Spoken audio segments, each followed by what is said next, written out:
Hola amigos, sean cordialmente bienvenidos a esta serie titulada Lo que no sabías acerca del Mesías. Y tengo el placer de compartir con ustedes el video de hoy. También doy la bienvenida a Itamar que nos acompaña. Hola a todos y bienvenidos. Y bueno, antes de empezar el tema de hoy, anunciar el título mismo, yo quisiera dar un pequeño resumen del último tema.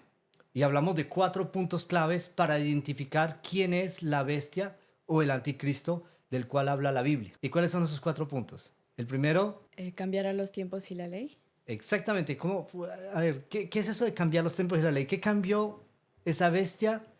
Cuando digo bestia no es un insulto, es un término profético. Ese poder que cambió para que digamos que cambió los tiempos y la ley. Vimos que cambia los tiempos y la ley, los tiempos que el sábado ya no es el día de adoración, pasa a domingo.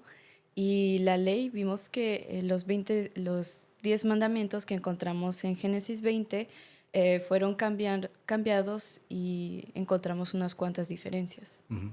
Y entre esas diferencias encontramos el segundo mandamiento que prohíbe la adoración de imágenes, que Que fue, desapareció. sí. Y bueno, algunas otras diferencias, pero una de las más importantes es de que el 10.º mandamiento fue dividido en dos para completar el número de los 10 mandamientos. Entonces, eso fue lo que vimos. También vimos, esa es la primera, la segunda vimos el periodo de persecución. En varias profecías tanto del libro de Daniel como en el Apocalipsis se habla de un periodo de 1260 días que calculamos a partir de bases bíblicas, y esos 1260 días son 1260 años literales. Son días proféticos igual a un año literal. Y vimos de que en la historia se cumple efectivamente esto cuando en el 538 eh, se le da todo el poder al obispo de Roma y adquiere el poder religioso y civil. Y en ese momento, al unir esos dos poderes, se constituye la bestia. Es lo que constituye el poder llamado la bestia. Y que ese poder domina durante 1260 años, y ese periodo se termina en 1798 cuando las tropas del general Berthier llevan cautivo al Papa Pío VI, y él muere en exilio, y durante muchos años no hay papa en el catolicismo.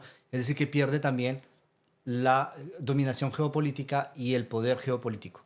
Es decir, que lo que recibió en el 568 lo pierde en 1798, pero las profecías, eso no lo dijimos en el video anterior, pero lo vamos a explicar en detalles más adelante, prevén que ese poder va a ser restaurado, su herida mortal va a ser sanada. Ahora, también hablamos de su carácter, su nombre que habla blasfemias, ¿no? Es un poder que habla blasfemias, y vimos lo que significa una blasfemia en la Biblia, ¿no? Explicamos de que cuando alguien toma el lugar de Dios, eso constituye una blasfemia. Y por último, explicamos el número de su nombre, que es el 666, que es un número muy conocido en el mundo. Inclusive personas que no estudian la Biblia hablan de esto y muchos se ponen a jugar con esto. Pero vimos lo que esto verdaderamente significa y cómo a través del nombre o el título que este poder se atribuye a sí mismo, podemos deducir ese número de 666. Entonces tenemos 4 pruebas que nos llevan a comprender quién es ese poder. Y en el día de hoy vamos a hablar de la obra de la bestia según Daniel capítulo 7, porque vemos de que esto es algo que empezó mucho antes de que la bestia tuviera poder, y que es una continuación de lo que va a pasar. Y esto lo vamos a ver en el tema. Y para empezar, vamos a tocar Daniel 7, del 2 al 10. No lo vamos a leer en entero porque no tendríamos el tiempo, pero yo quisiera que ustedes, si tienen una Biblia, que pongan pausa en el video y que lean el capítulo 7 entero para que ustedes puedan comprender mejor de qué estamos hablando. Daniel dijo: Miraba yo en mi visión de noche, y he aquí que los cuatro vientos del cielo combatían en el gran mar. Y cuatro bestias grandes diferentes la una de la otra subían del mar. La primera era como león y tenía alas de águila. Yo estaba mirando hasta que sus alas fueron arrancadas, y fue levantada del suelo y se puso enhiesta sobre los pies a manera de hombre, y le fue dado corazón de hombre. Y he aquí otra segunda bestia semejante a un oso, la cual se alzaba de un costado más que el otro, y tenía en su boca 3 costillas entre los dientes. Y le fue dicho así: Levántate, devora mucha carne. Después de esto miré, y he aquí otra, semejante a un leopardo, con 4 alas de aves en su espalda. Tenía también esta bestia 4 cabezas, y le fue dado dominio. Después de esto miraba yo en las visiones de la noche, y he aquí la cuarta bestia, espantosa y terrible y en gran manera fuerte, la cual tenía unos dientes grandes de hierro, devoraba y desmenuzaba, y las sobras hollaban con sus pies, y era muy diferente de todas las bestias que vi antes de ella, y tenía 10 cuernos. Mientras yo contemplaba los cuernos, he aquí que otro cuerno pequeño salía de entre ellos, y delante de él fueron arrancados 3 cuernos de los primeros. Y he aquí que este cuerno tenía ojos como de hombre, y una boca que hablaba grandes cosas. Estuve mirando hasta que fueron puestos tronos, y se sentó un anciano de días, cuyo vestido era blanco como la nieve, y el pelo de su cabeza como lana limpia. Su trono llama de fuego, y las ruedas del mismo fuego ardiente. Un río de fuego procedía y salía de delante de él. Millares de millares le servían, y millones de millones asistían delante de él. El juez se sentó y los libros fueron abiertos. Bueno, este texto es una visión bastante extraña, sobre todo para aquellos que la escuchan o la leen por primera vez. Ahora, es una visión que tiene varias figuras y vemos bestias que son extrañas, ¿no? Porque un león con alas no existe en la naturaleza. Vemos un leopardo con 4 cabezas, vemos un oso que se levanta más de un lado que el otro. Bueno, eso es posible. Em, pero la última bestia es una bestia que no corresponde a nada que se encuentre de una manera natural en el mundo.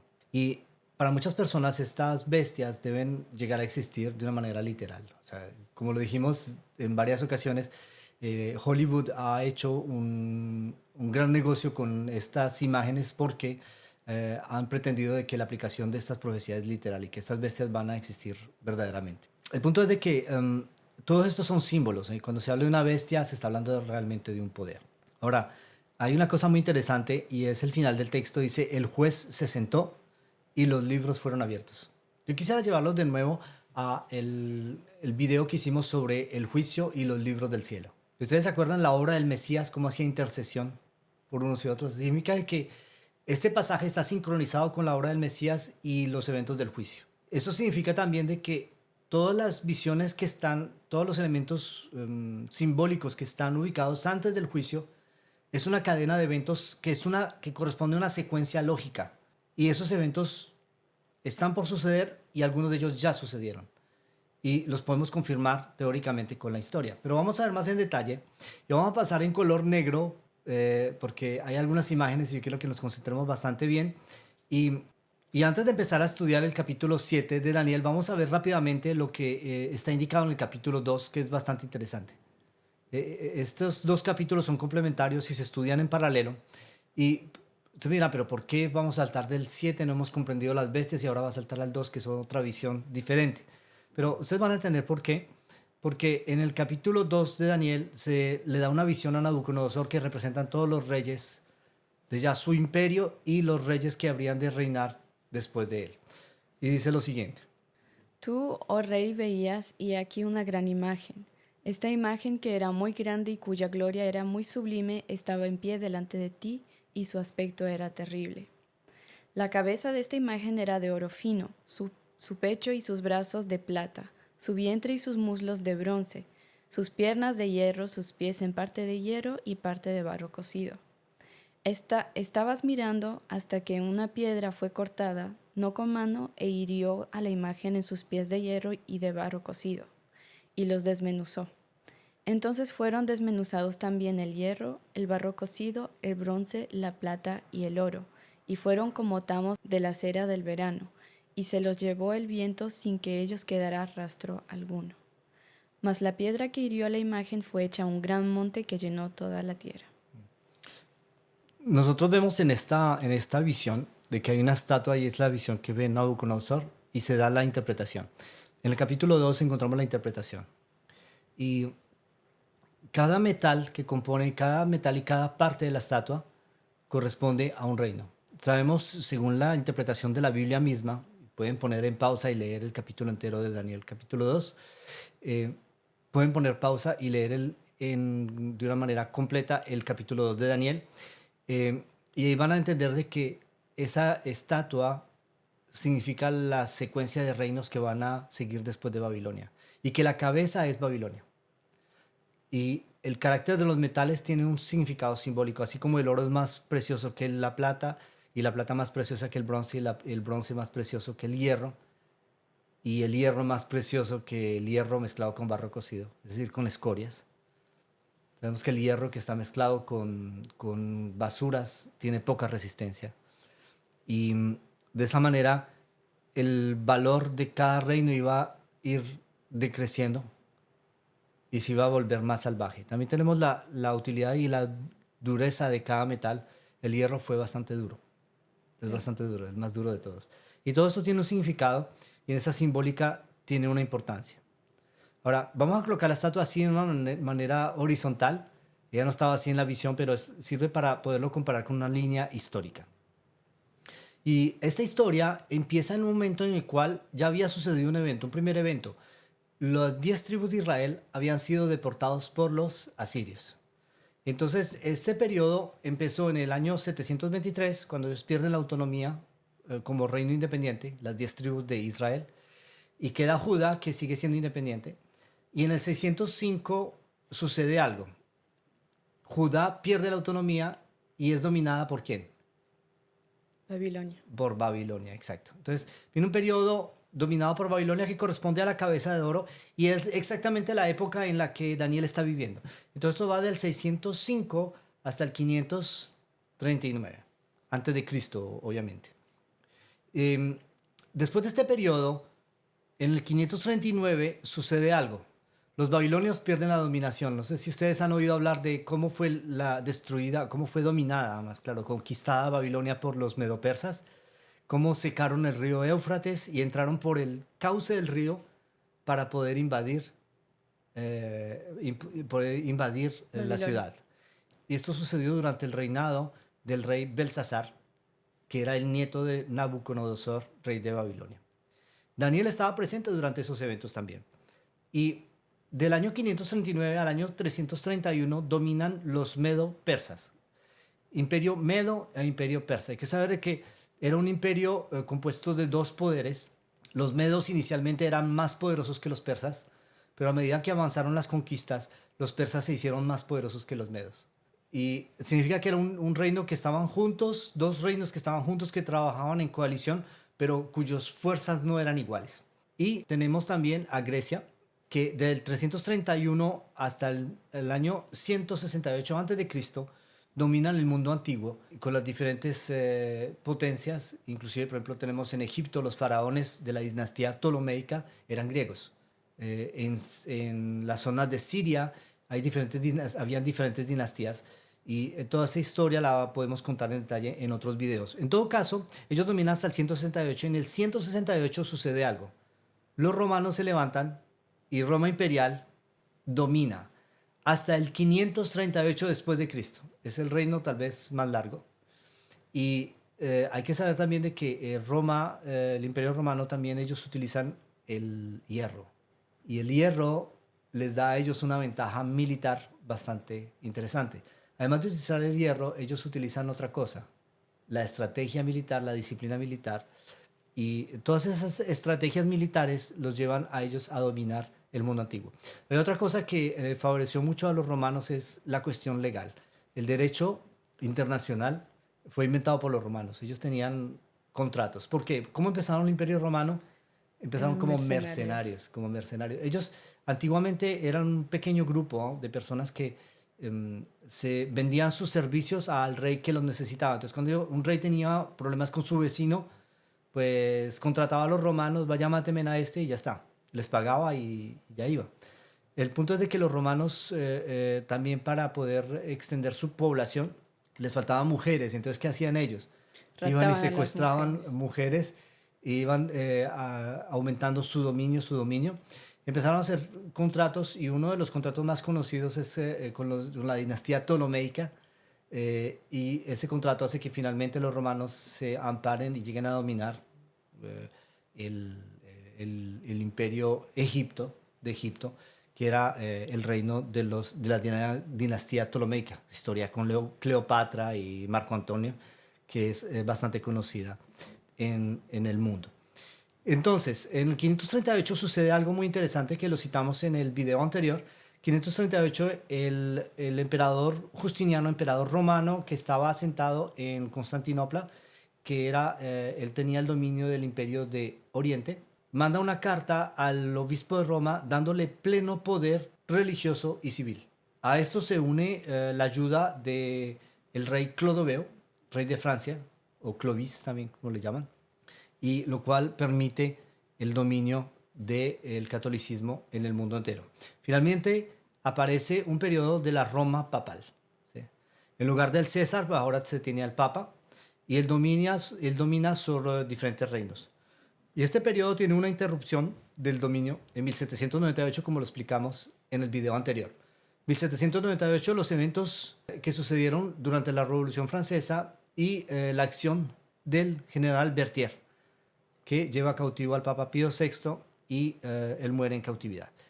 Y este poder vuelve a recuperarse y continúa hasta el conflicto final. Entonces aquí tenemos una línea histórica que la comprendemos a partir de Daniel capítulo 2. Ahora, mira, pero ¿qué importancia tiene con Daniel capítulo 7? La comparamos porque es la misma línea. Y en la Biblia hay un principio que es un principio metodológico que es de la repetición y ampliación. Es decir, que cuando un tema se repite en la Biblia, se repite con el objetivo de darnos más información. Entonces, si en Daniel 2 se nos dan informaciones que son preciosas, esas informaciones no son completas. Se necesita más información. Y esas informaciones vienen a completarse en Daniel capítulo 7. Y en realidad cada capítulo 8, 9, 10 hasta el 12 viene a completar el panorama de esto y en la misma dinámica continúa con el libro del Apocalipsis, que nos habla de las mismas profecías, pero que nos da más y más información y conforme pasa el tiempo nos damos cuenta de que esas informaciones son verdaderas y que efectivamente las profecías que estaban anunciadas allí se cumplieron todas, excepto las últimas que corresponden a nuestros tiempos. Entonces, si dejamos aquí en Daniel capítulo 2, vamos a dejar solamente la línea escatológica. También podemos comprender en esta línea que hay dos periodos de dominio. Y se conoce como, según Daniel capítulo 8, pero esto lo veremos aparte, no sé si tengamos tiempo de verlo en la serie, pero hay algunos videos que tenemos en la cadena YouTube que explican este principio. El dominio del continuo. El dominio del continuo paganismo. ¿Sí? Hay que saber de que en nuestras Biblias, nosotros leemos en Daniel capítulo 8, continuo sacrificio, pero la palabra sacrificio fue agregada por los traductores. En el original, esta palabra no existe. Y que el continuo realmente es un adjetivo y se refiere al paganismo que tiene una continuidad desde la antigüedad hasta el momento del final de la Roma imperial. En el 538, ¿podríamos decir que se rompe el continuo? Realmente no lo es. No se rompe, sino que continúa bajo otra forma, diferente, con un sistema de adoración mezclado, una mezcla de cristianismo y paganismo, y da origen al dominio de la prevaricación asoladora o el pecado destructor, que es el dominio del papado. Podríamos decir que del 723 al 538 el paganismo era, o sea, era visto de forma, digamos que asumía que era paganismo. Sí. Pero a partir del 538 ya lo hace de forma más escondida. Exactamente, se reviste el paganismo de cristianismo. Entonces hay una mezcla y esa mezcla da origen al catolicismo. Entonces, continuando con esto, vamos a cambiar de línea y vamos a analizar Daniel capítulo 7 con la misma línea de tiempo, la misma línea cronológica. Y en Daniel capítulo 7, como lo leímos hace un rato, tenemos diferentes bestias. Y la primera es un león con alas. Es interesante, porque en la simbología bíblica las alas representan rapidez. O sea, el león es símbolo de majestad y las alas es rapidez. De paso, el león también es un símbolo del Mesías. ¿Podemos decir Nabucodonosor era el Mesías? No, realmente no. Pero algunas características de Nabucodonosor representaban al Mesías, en el sentido de que era el rey sobre reyes. En el sentido terrenal, era rey de reyes terrenales, y Jesús es el rey de reyes del universo entero. Ahora, no estoy comparando a Jesús con Nabucodonosor. Hay un principio de metodología que dice que el natural representa al espiritual, pero el natural es diferente del espiritual. Esto es metodología. Significa que este león representa también al Mesías. Ahora, de una manera, del punto de vista de la línea cronológica, de la línea histórica, representa a Babilonia y el dominio del imperio babilonio. Las alas representan rapidez. Es la rapidez con la cual Nabucodonosor llegó a dominar el mundo antiguo de su época. La profecía nos dice que en un momento dado se le quitan las alas, es decir, que la expansión del imperio se detiene y el león se pone de pie y se le da un corazón de hombre. Es interesante porque esto se puede analizar desde diferentes puntos de vista. Para muchas personas el león es un ser valiente y noble y el hombre es un ser temeroso y falto de nobleza. Puede ser una forma de abordar la cuestión. Yo pienso personalmente de que el símbolo que se le da a un corazón de hombre hace referencia al capítulo 4 del libro de Daniel, cuando Nabucodonosor se convierte al Dios del cielo. Porque un animal no tiene el discernimiento para adorar a Dios. Y él se Pero el quedó hombre unos sí. cuantos años Sí, como bestia en el campo. exacto. Él pasó 7 tiempos, ¿no? 7 años como un animal en el campo, cuando él pierde la razón. Bueno, aquellos que quieran analizar este pasaje, lo pueden leer, Daniel capítulo 4. Es un pasaje muy interesante y cómo él pierde la razón y finalmente, después de que él recupera la razón, él reconoce al Dios del cielo y deja su arrogancia a un lado. Es por eso que a este león se le da corazón de hombre. Seguido, en Daniel 7 se nos habla de un oso y este oso se levanta más de un lado que del otro.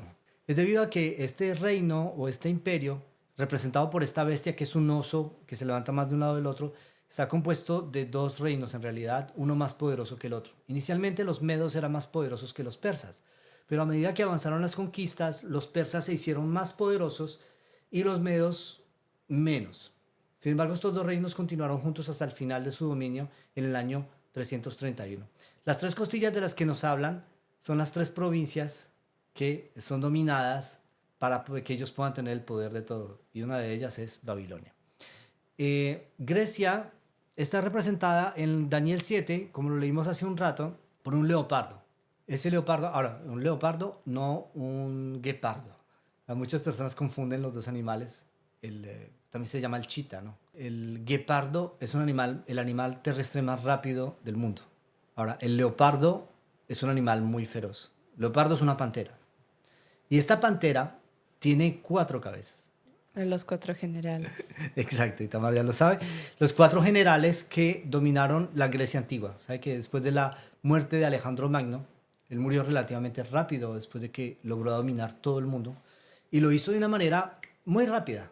Y esa rapidez está representada en esta bestia como 4 alas. 4 alas. Es decir, que si Babilonia tenía 2, Grecia avanzó más rápido. El doble. El doble de rápido, podríamos decirlo así. Y las 4 cabezas representan 4 poderes que se levantan a partir de este dominio. Cuando Alejandro Magno muere, le preguntan quién es el descendiente, quién va a ascender al trono. Y la respuesta es el más fuerte. Y esto va a producir a su muerte una guerra interna, en la cual hasta sus hijos mueren. Todos sus generales, una parte mueren. Ellos luchan entre ellos y quedan 4, que se reparten los territorios, pero después solo subsisten 2. Y uno de ellos es Ptolomeo, y que establece la dinastía ptolomeica en el sur del territorio, que es Egipto y toda la zona de África del Norte. Vemos que la historia se confirma en estos detalles en Daniel 7. Entonces, todo esto está, usted me podrá decir, pero esto no corresponde a la bestia. Vamos a ver algo muy interesante. Es algo que sucede en esta visión.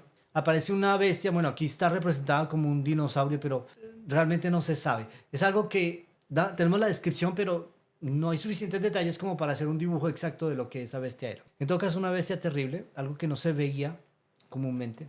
Y esta tiene dientes de hierro y garras de hierro. El mejor símbolo para representar a Roma, que domina hasta el 538. Entonces aquí tenemos igual ese poder. Y esta Roma tenía 10 cuernos. Las 10 montañas. Y sabemos que los 10 cuernos, cada un cuerno representa un reino. Es decir, que es un imperio constituido de 10 reyes. ¿Okay? Y estos eran los 10 reyes que componían a Roma. También se nos dice que sale un cuerno pequeño y en su salida hace caer a 3.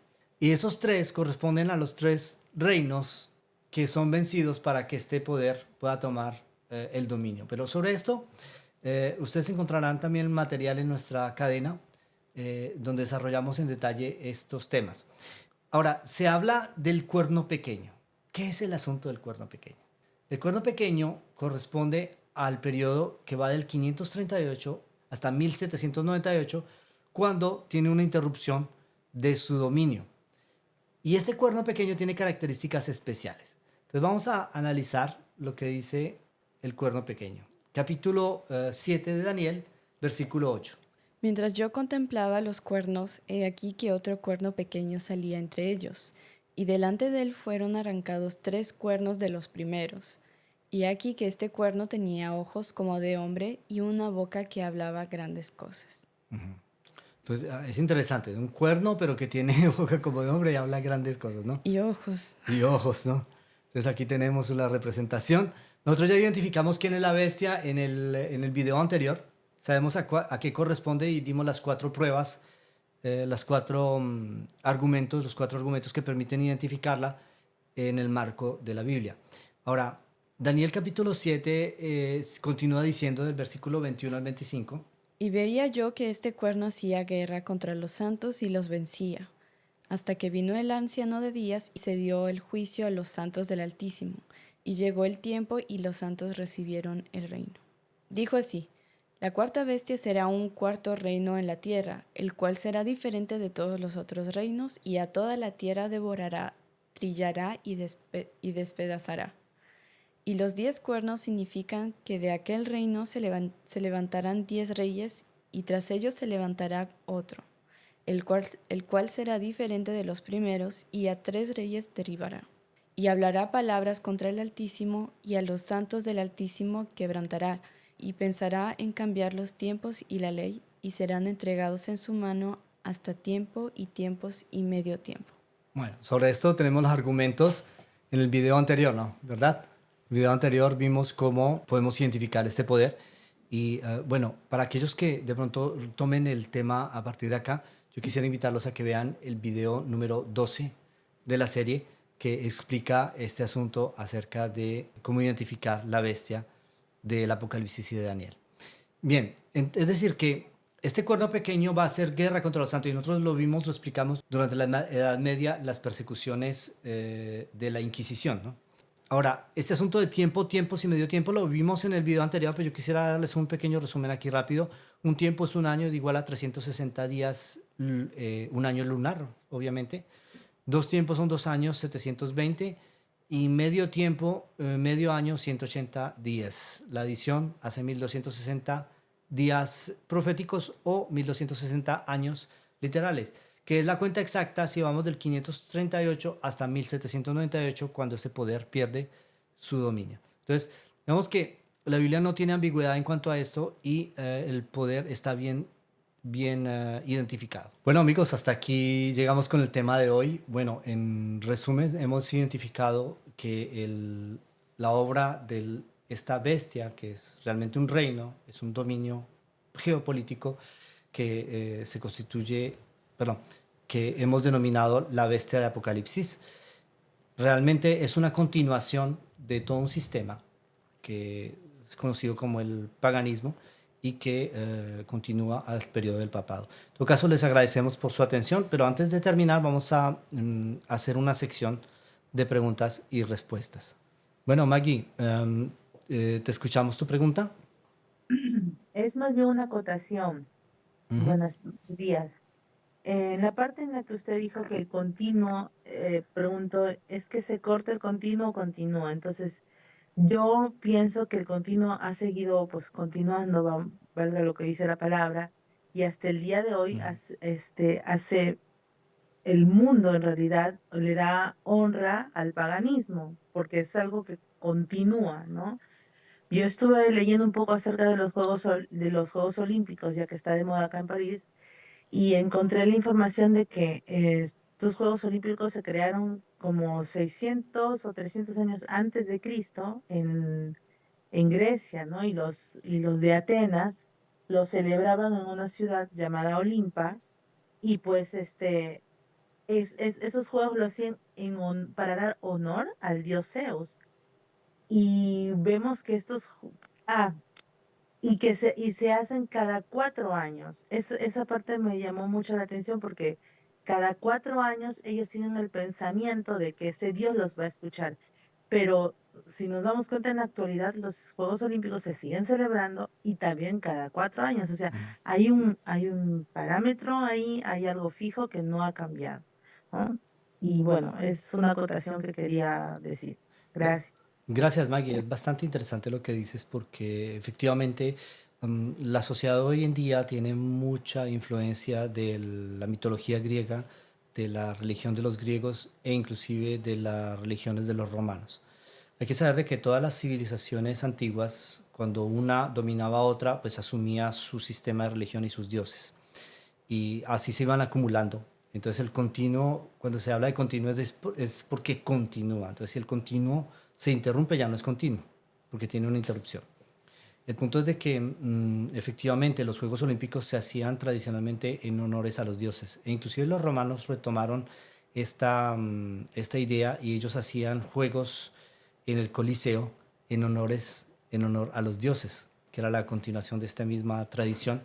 Y efectivamente los Juegos Olímpicos son un sistema de adoración a los dioses griegos.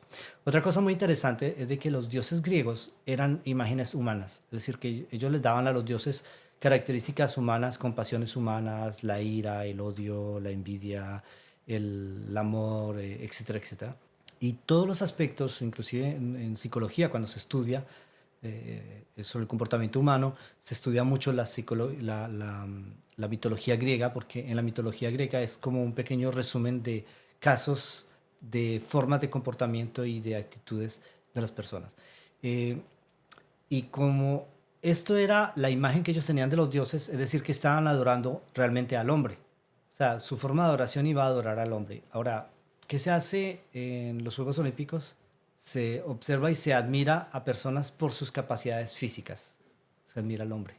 Ahora, yo no estoy diciendo que en sí los Juegos Olímpicos sean un pecado, pero tenemos que saber de dónde viene esto y por qué lo hacemos. Y yo personalmente no me interesó mucho, realmente no me interesó para nada, si fuera más preciso, pero creo que tienes razón, Maggie, en cuanto a que esto viene del paganismo y no es la única cosa que viene del paganismo.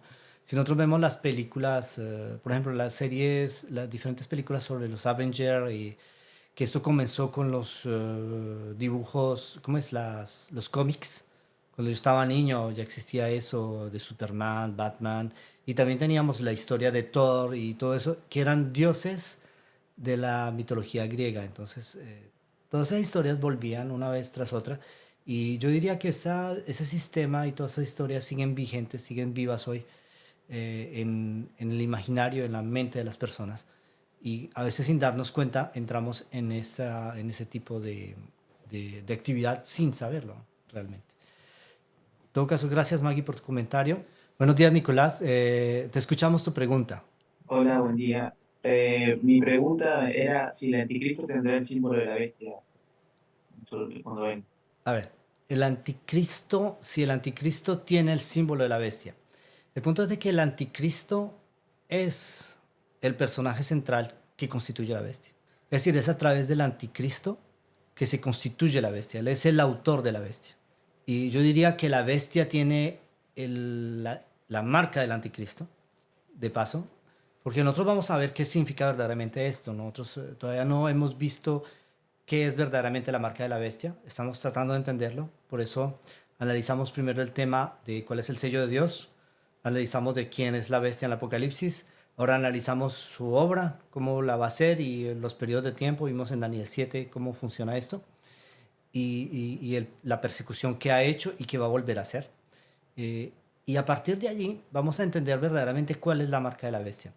Y yo diría que todos esos elementos, todos esos personajes están ligados unos con otros. Realmente el anticristo es la bestia. Y el anticristo hace una obra que es opuesta a Cristo. Es decir, una obra de perdición.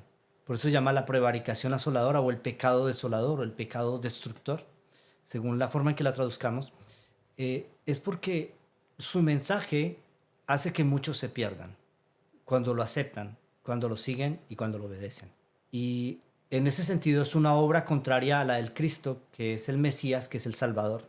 Entonces, por eso el nombre de anticristo. Ahora, el número, el número de su nombre, ya lo vimos, es Vicarius Filii Dei, y ahí hicimos los cálculos en el tema anterior, y vemos de que esto comprueba de quién es este personaje, ¿no? Entonces, vemos de que finalmente Satanás es el que está detrás de todo esto, y que él utiliza elementos humanos para poder hacer su obra y constituir esta unión iglesia-estado que hace que él pueda tener el poder de perseguir al pueblo de Dios y que no tenga ningún estorbo. No sé si esto respondió a tu pregunta, Nicolás. Sí, sí, sí. Entonces se podría decir que no es un ente, sino podría decirse que es un conjunto. Exacto. Hay muchas Ujú. personas que dicen que el anticristo es la persona del Papa. El Papa como persona, como ser humano en sí no es el anticristo, pero él está llevando adelante el poder del anticristo. Es decir, de que el anticristo no es en sí una persona, porque sino cuando muere el Papa, pues se acaba el anticristo. Pero es un sistema. Nosotros sabemos que cuando muere el Papa se hace una reunión para nombrar uno nuevo. Esto continúa. Entonces es el sistema que constituye la bestia y que constituye el poder del anticristo. Los seres humanos son simples instrumentos en las manos de aquel que finalmente dirige todo esto y que es Satanás. Muy bien. Gracias, sí, sí. Bueno, Ahí me quedó claro. bueno, con gusto. Bueno amigos, todas las cosas buenas se terminan y no es la excepción con este video. Espero que les haya agradado, que hayan encontrado las informaciones que esperaban y que hayan podido ser sorprendidos con ciertas cosas. En todo caso, si el video les agrada, no duden en compartirlo con sus amigos, familiares. Es una cuestión muy, muy importante. Gracias por su apoyo y gracias por su fidelidad. Agradezco también a Itamar que nos acompañó durante este video. Con mucho gusto y los esperamos para el próximo video. Y también agradezco a nuestros amigos de Veritate 4A que nos acompañaron durante la grabación del video y que siempre enriquecen estos temas con sus preguntas y comentarios. Que Dios les bendiga, que Dios bendiga su curiosidad. Nos vemos dentro de 15 días con un tema más de esta serie acerca de la obra del Mesías. Y bueno, ahora estamos hablando mucho del anticristo, pero vamos a hablar más del Mesías después y de lo que Él va a hacer por nosotros. Que Dios los bendiga. Hasta la próxima. Bye bye.